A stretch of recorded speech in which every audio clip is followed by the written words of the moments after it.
para, nunca nos las vamos a saber todas, pero sí vamos a aprender a manejar la Biblia. Amén. Bueno, entonces, volvamos a leer Efesios, por favor. Efesios 6:17. Efesios 6:17. Y tomad el yelmo de la salvación y la espada del Espíritu, que es la palabra de Dios. Saber usar un versículo bíblico, eso es muy poderoso. Por lo menos, ¿para qué oran tanto? ¿Con qué texto lo contrarrestan ustedes? Cuando les no oren tanto.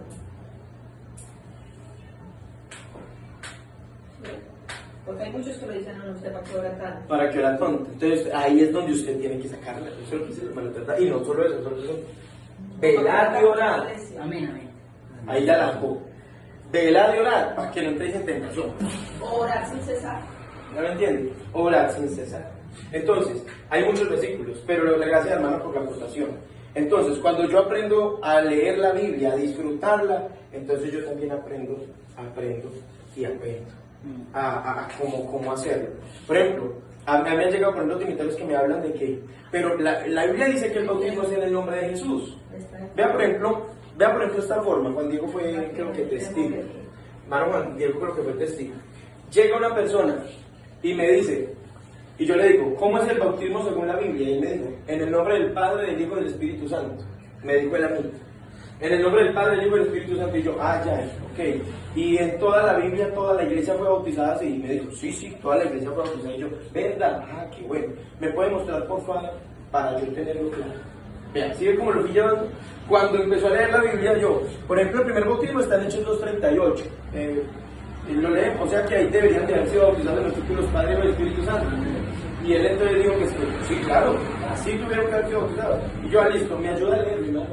Cuando empezó, y les digo, arrepentidos y bautícese cada uno de vosotros en el nombre del Padre. Perdón, que es que yo a veces no veo bien, literal, no le estoy mintiendo. Arrepentidos y bautícese cada uno de vosotros y en el nombre del Señor Jesucristo para el perdón de los pecados y recibiréis el don del Espíritu Santo. Y le mostré de uno al otro, Hechos 8:16 y Hechos 10:48, Hechos 19:5. Y yo, bueno, pero muéstrame pues dónde fueron bautizados, no me lo ha dicho. Y yo le dije, pero ahí usted mencionó fue a Jesús, ¿qué pasó? Digo, no. Eso es desarmar a una persona bíblicamente. Y le digo una cosa, pueden haber muchas iglesias, pero no hay una iglesia con tanta autoridad y con tanto poder como la iglesia del nombre de Jesús. Amén. Porque es que tenemos la palabra profética más. Ya, es que no voy a hablar, acá yo no les estoy diciendo, hermanos, sean los más inteligentes, sean los más sabios, no, lo que les estoy diciendo, aprenda a manejar esta que está solita, ubícala en ti, porque es la palabra de Dios. Amén. Bueno, avanzo. Con esto, recuerden que yo les dije que les iba a dejar un aperitivo nomás. Cuando tomamos la Biblia como oráculo, eso es complejo y es muy peligroso. La Biblia como oráculo. Se dice que un hombre, alguien que me ayude a leer, por favor, a buscar, por favor, Mateo 27:5. ¿Quién me ayuda a leer? Eso, búsquelo. Esteban, Mateo 25. Mateo 27. Perdón, 27:5. Hermano Juan Diego, usted me ayuda, por favor, con Lucas 10:37. ¿Quién más me quiere ayudar? Noelito me ayuda con Juan 13:27. Entonces repito, Esteban, Mateo 27:5. Amén. Juan Diego, Lucas 10:37. Y el hermano Noel, Juan 13:27. Me dicen cuando lo hayan encontrado, repito. Amén. Esteban 27:5, ahora lo lee, por 27:5. ¿Listo? Ahora lo lee. Diego, Lucas 10:37, ¿lo tienes? Listo. Ahora escuchen esta historia. Estén muy atentos, por favor. Muy atentos, es cortito. Se dice que un hombre, usando ese método del oráculo, ahora les explico bien, para oír la voz de Dios, porque estaba en una situación muy difícil, y no sabía qué hacer, espérenme la historia, y no sabía qué hacer, este hombre estaba en una situación difícil, y no sabía qué hacer, pero tenía una costumbre, abro la Biblia y lo que Dios me diga, tenía esa costumbre, entonces estando en una situación muy difícil, le pidió a Dios que le hablara por medio de su palabra. Y abrió la Biblia al azar. Bueno, Señor, ¿qué me vas a decir? Y abrió la Biblia al azar para leer las primeras palabras que aparecieran delante de sus ojos. El pasaje que leía era Mateo 27:5. ¿Qué dice? Y arrojando las piedras de plata en el templo, salió y se fue y se ahorcó. Fue y se ahorcó. Y él apenas leyó que fue y se ahorcó, dijo, bueno, pensó él el hombre, un poco sorprendido, bueno, debí de haberlo hecho mal, voy a volverla a cerrar. Quizás Dios todavía no ha comenzado a hablar, me cerró y abrió nuevamente Lucas 10:37, ¿qué dice? Él dijo, el que usó de mi misericordia con él, el que usó de mí con misericordia con él. Entonces Jesús le dijo, ve y haz tú lo mismo. Entonces digo, ¿cómo así que voy y hago lo mismo? En el primero me dijo que fue y se ahorcó, en el otro, anda y ve y haz tú lo mismo.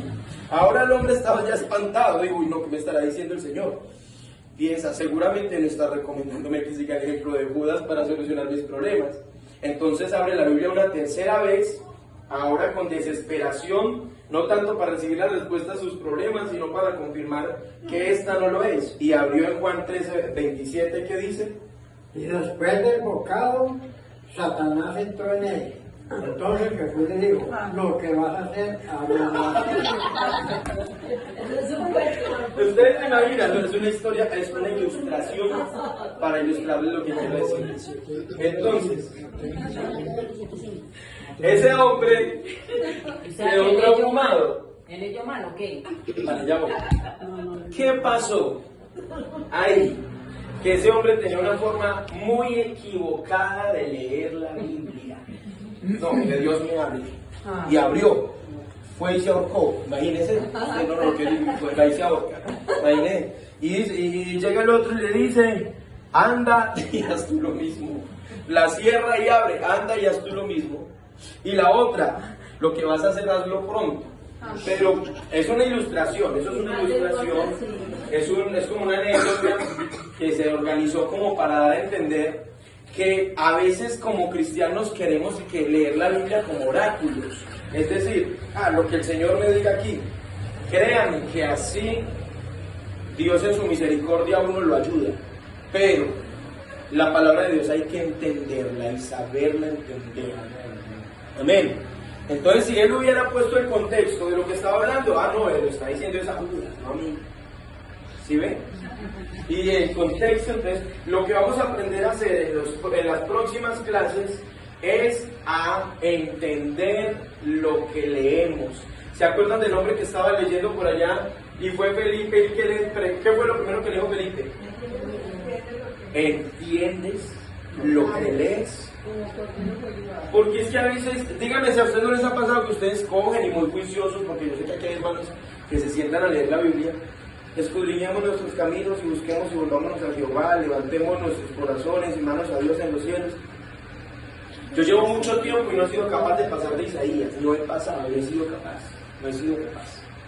Hermano, porque cuando usted entiende cómo leer la Biblia, usted se mete y usted aprende demasiado. Dios le habla de unas maneras tan lindas a través de la Biblia, por eso hay que saberla entender. Entonces, pistas importantes que vamos a empezar a hablar. Cuando usted empiece a leer un libro, léalo en orden. No les bueno, a ustedes sí les recomiendo, no, mejor para acelerar este proceso, empezar desde Mateo. Si llevan otro orden, bueno, pero si ustedes quieren empezar desde Mateo, qué bueno que averigüen quién era Mateo, quién escribió el libro de Mateo, para qué lo escribió, por qué lo escribió, dónde lo escribió y a quién se lo escribió. Cuando usted logra entender eso, ahí sí empieza a leer Mateo. Y cuando usted empiece a leerlos, ahí es donde van a usar las herramientas. Bueno, esta versión, voy a mirar qué dice Nueva Traducción Viviente. Por ejemplo, vamos a leer un versículo, un ejemplo. Lamentaciones 3:40.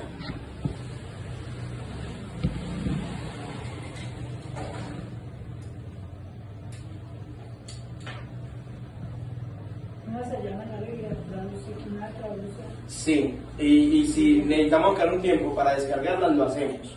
Pero es que vea, por ejemplo, vea, aquí yo tengo varias traducciones.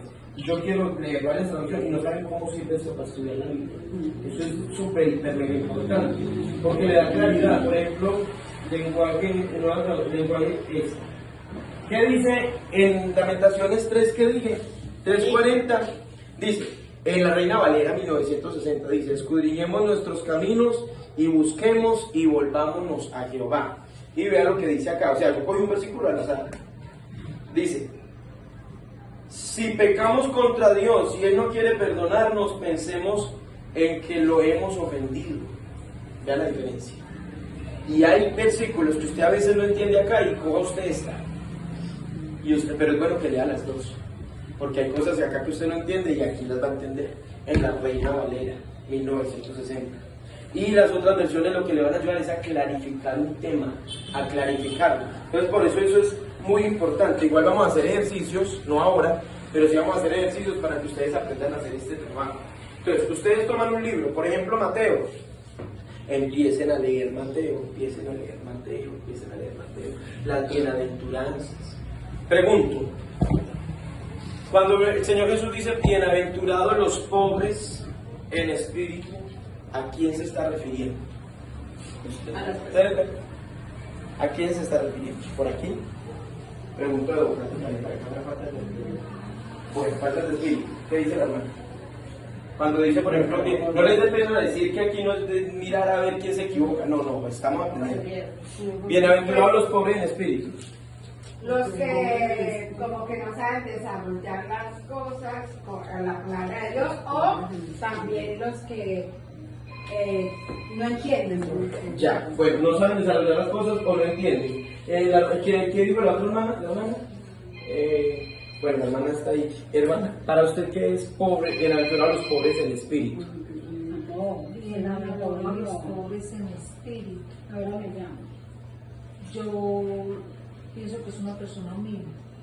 Bueno, una persona humilde. Hermano Juan Diego, para usted, ¿qué es cuando dice bienaventurados los pobres en espíritu?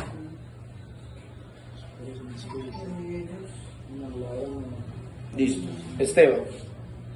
Para mí, pues, los pobres en espíritus, para mí son... No, yo creo que usted sí se lo expliqué una vez. Usted No, también. dígalo usted. No, por eso, pero sí, yo ya se lo expliqué a él, creo que en la casa. Hermana, para usted, ¿qué es bienaventurados los pobres en espíritu? Listo. Yo pensé lo mismo que la hermana. Muy bien. ¿Qué creen ustedes que es lo primero que yo debo saber de ese versículo? Solo de ese versículo.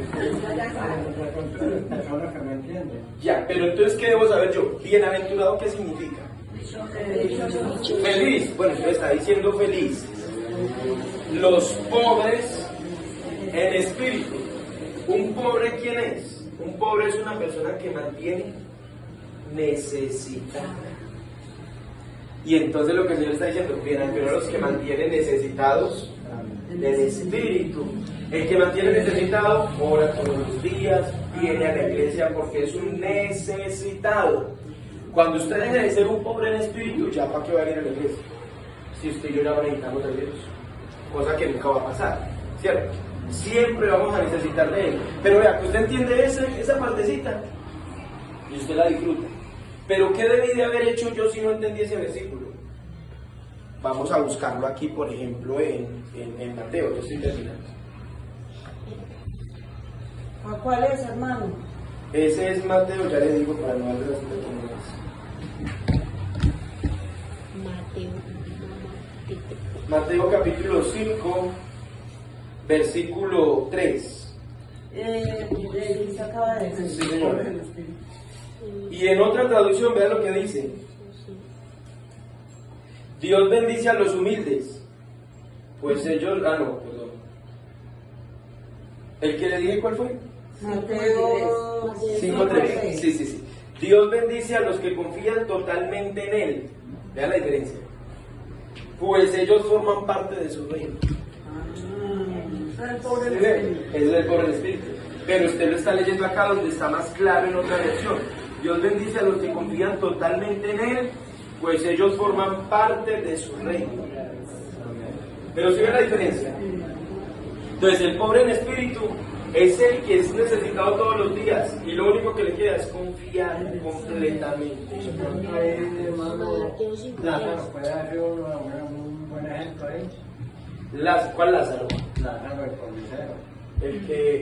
Bueno, exactamente, era un necesitado de Dios. Salmo 42, como el ciego brama por las corrientes de las aguas y clama por Dios.